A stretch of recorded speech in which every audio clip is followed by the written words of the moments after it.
আসসালামু আলাইকুম। শুরু করছি নগদ জনপদের খবর, সাথে আছি হৃদয় হোসেন।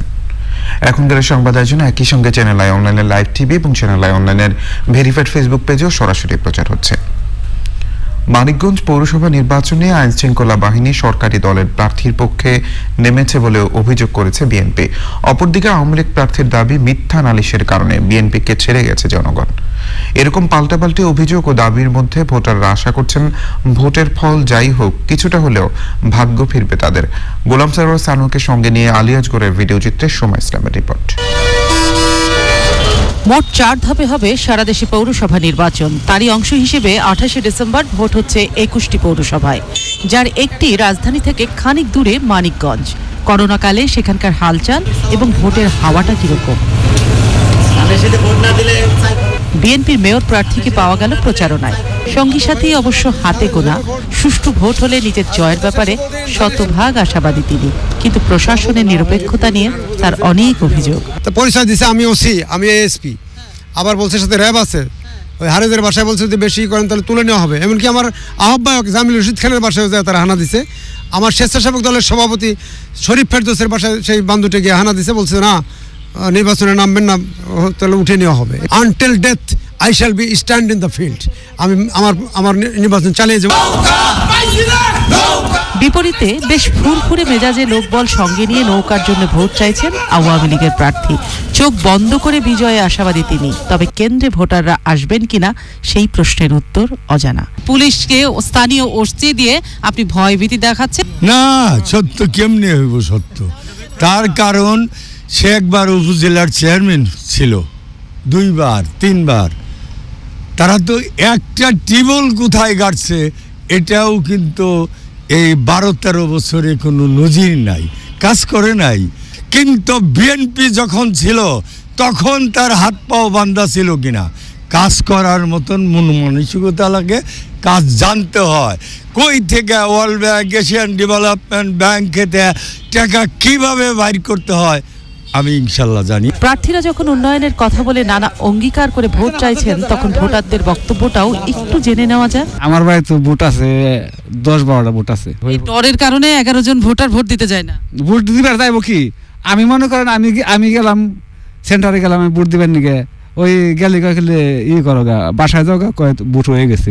সাধারণ মানুষের দেখা গেছে এনে ভোট দিলে দেই, নাইলে যেমনি গাড্ডা দৌড়াই তারে ধাক্কা দিয়ে আমার নিজের চোখে দেখা এই নির্বাচনেই মানুষ তারপরে ভোটের লাইনে দাঁড়াতে চান। কারণ 1972 সালে মানিকগঞ্জ পৌরসভার জন্ম হলেও এখনো বেশ কিছু ওয়ার্ডে নেই গ্যাস এবং পানির সরবরাহ। খাজনা দিতে হয়? হ্যাঁ, খাজনা দিতে হয়। তাহলে গ্যাসের লাইন কই? তো গ্যাসের লাইন তো দেনাই তো। গ্যাসের খুঁজবো না। পানির লাইন? পানির লাইনও পানি ভালো না। কেমন পানি আছে? এই যে ময়লা, তারপরে এই যে আর্সেরিং যুক্ত আর কি আয়রনওয়ালা পানি। যে গ্যাস নাই, পানিটাও ওই রকম ভালো না। আর বিদ্যুৎ আছে? বিদ্যুৎ আসে যে কতক্ষণ তো আসিলই নে। ভোটাররা বলছেন তারা যে একটি পৌরসভার বাসিন্দা সেটা যেন অন্তত বুঝতে পারেন সেরকম দৃশ্যমান কিছু উন্নয়ন চান তারা। ভোটের মাঠ একটা কঠিন মাঠ। এখানে জনগণ চায় প্রার্থীরা হবে ধোয়া তুলসী পাতা, আর প্রার্থীরা মনে করে যে তারা উন্নয়নের এমন সব ফুলঝুরি ফুটাবে যে রাতারাতি গড়ের মাঠকে শিল্প কারখানায় পরিণত করবে এবং রাতারাতি তারা ঘরে ঘরে চাকরি দিয়ে দিবে। যে যেটা কথাই বলুক না কেন, জনগণ কিন্তু একটি কথাই ভাবতে হবে, দীর্ঘ মেয়াদী উন্নয়ন কোন মানুষটি করবে। মানিকগঞ্জ থেকে সোমা ইসলাম, চ্যানেল আই। প্রচারণায় জমে উঠেছে কুড়িগ্রাম পৌরসভা নির্বাচন। মেয়র ও কাউন্সিলর প্রার্থীরা ছুটছেন ভোটারদের দরজায়। ভোটার ও দলমত নির্বিশেষে এলাকার উন্নয়নে প্রার্থী বাছাই নিয়ে করছেন চুলচেরা বিশ্লেষণ। কুড়িগ্রাম প্রতিনিধি শ্যামল ভৌমিকের পাঠানো তথ্য ভিডিওচিত্রে রাজীব আহমেদের রিপোর্ট। প্রথম ধাপে পৌরসভা নির্বাচনে কুড়িগ্রামে মেয়র পদে আওয়ামী লীগ, বিএনপি, ইসলামী শাসনতন্ত্র সহ আরও 2 জন স্বতন্ত্র প্রার্থী প্রতিদ্বন্দ্বিতা করছেন। 9টি ওয়ার্ডে কাউন্সিলর পদে 39 জন ও সংরক্ষিত মহিলা কাউন্সিলর পদে 13 জন প্রতিদ্বন্দ্বিতা করছেন। সকল প্রার্থীদের প্রচার চলছে। আমরা এই পৌরসভার উন্নয়ন চাই। উন্নয়নের স্বার্থে যাকে ভোট দিলে আমার এই অবহেলিত পৌর এলাকার উন্নয়ন হবে, আমরা সেই যোগ্য ব্যক্তিকেই ভোট দিব। সে আমাদের রাস্তাঘাট, তারপরে ড্রেন, জলের ব্যবস্থা সবকিছু ভালো করে দিবে। সবাই তো আসে খালি ভোট দেয়, ভোট চায়, চলে যায়। প্রার্থী দিয়ে আমাদের পৌরসভার সার্বিক উন্নয়ন হবে, রাস্তাঘাট, ড্রেন, কালভার্ট, তারপরে আপনার পানির লাইন, বিদ্যুৎ, তারপর উন্নয়নমূলক। নিজ নিজ এলাকার উন্নয়নে প্রতিশ্রুতি দিয়ে ভোট চাইছেন প্রার্থীরা। নৌকা প্রতীক নিয়ে আমি প্রতিদ্বন্দ্বিতা করছি। কুড়িগ্রামের জনগণ সারা দেশের উন্নয়নের যে জোয়ার শেখ হাসিনার কর্মের মধ্য দিয়ে শুরু হয়েছে এবং ইভিএমের প্রথম ভোট কুড়িগ্রামে হচ্ছে, সেজন্য মানুষ আনন্দিত। নৌকার বিজয় সুনিশ্চিত করবে। ধানের শীষ প্রতীক নিয়ে নির্বাচন করতে যাচ্ছি এবং বিএনপি যে জোয়ার রয়েছে এবং ধানের শীষের যে জোয়ার রয়েছে, ইনশাল্লাহ 28 তারিখে আমি নির্বাচনে জয়লাভ করব। তবে জনগণের কিছুটা শঙ্কা রয়েছে এই ভোট সম্পর্কে এবং সেই বিতর্কে আমি যেতে চাচ্ছি না। এই নির্বাচনে 24টি ভোট কেন্দ্রে 56,395 জন ভোটার ইভিএম এর মাধ্যমে তাদের ভোট অধিকার প্রয়োগ করবেন। Rajib Ahmed, channel I.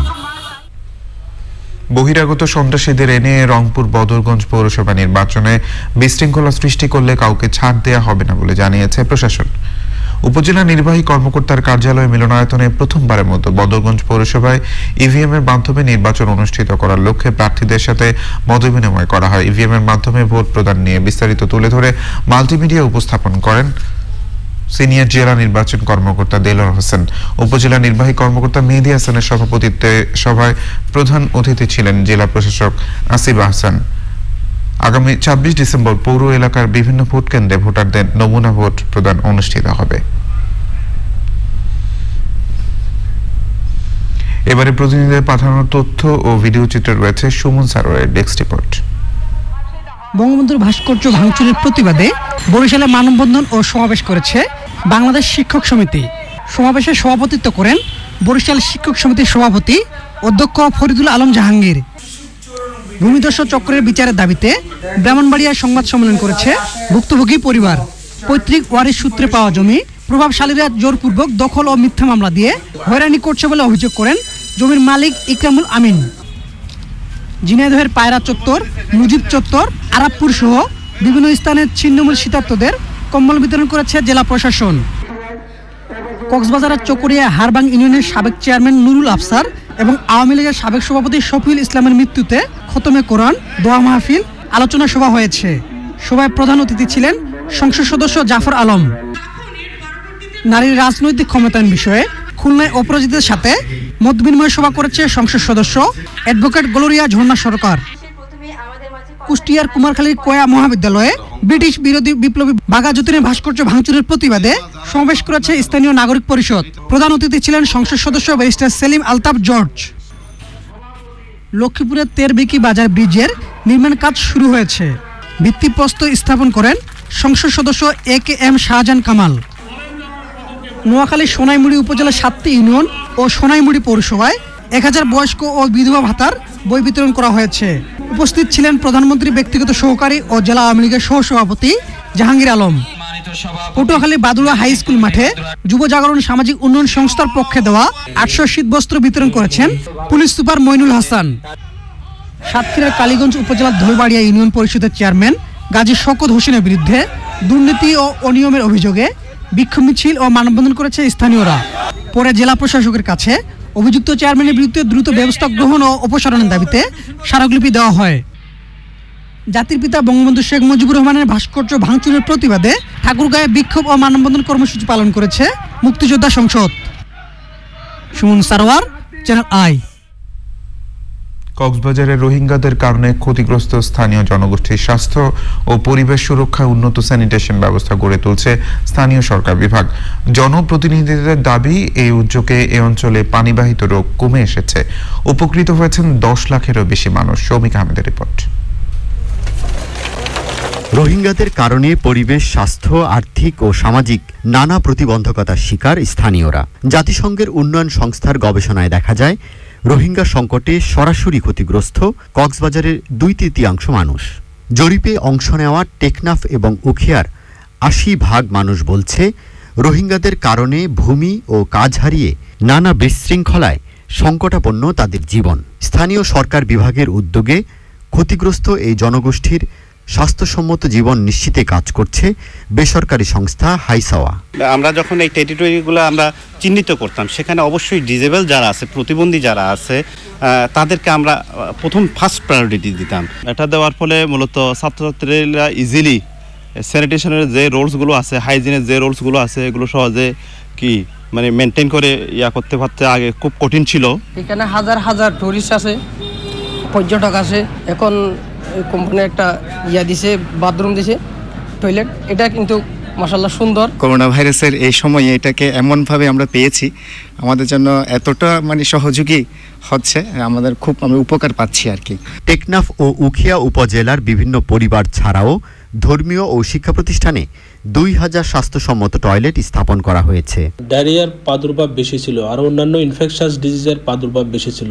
তো রেশিও অনুযায়ী দেখা যায় কি এখন আগের থেকে এই ইনফেকশাস ডিজিজগুলো অনেকটাই কমে আসছে এই হাইজিনের কারণে। করোনা পরিস্থিতিতে দেশজুড়ে 16 লাখের বেশি উন্নত টয়লেট স্থাপন করেছে স্থানীয় সরকার বিভাগ। জনগণ হাইসাওয়ার কাজের প্রতি যথেষ্ট আস্থাশীল, আরও পরিশীলিত এবং আরও সুন্দর করার জন্য আমাদের দাদা সংস্থার সহযোগিতা আগামী দিনে অব্যাহত থাকবে, এটা আমরা প্রত্যাশা করি। Shoumik Ahmed, channel I. 2 lakh unit motorcycle তৈরির মাইলফলক ছুঁয়েছে বাংলাদেশ হুন্ডা প্রাইভেট লিমিটেড। সকালে মুন্সিগঞ্জের গজারিয়ায় প্রতিষ্ঠানের কারখানায় এ উপলক্ষে এক অনুষ্ঠানের আয়োজন করা হয়। এতে নতুন মোটরসাইকেল মডেলের উদ্বোধন অনুষ্ঠানের আয়োজন করে বাংলাদেশ হুন্ডা প্রাইভেট লিমিটেড। সে সময় বাংলাদেশি মানুষের সুবিধার কথা বিবেচনায় এনে আধুনিক ডিজাইন করা নিউ হুন্ডা ড্রিম নামে 110 সিসির মোটরসাইকেল বাজারে আনার কথা জানানো হয়। সারা দেশের বিভিন্ন জেলায় অনলাইনের মাধ্যমে অনুষ্ঠান উপভোগ করেন অতিথিরা।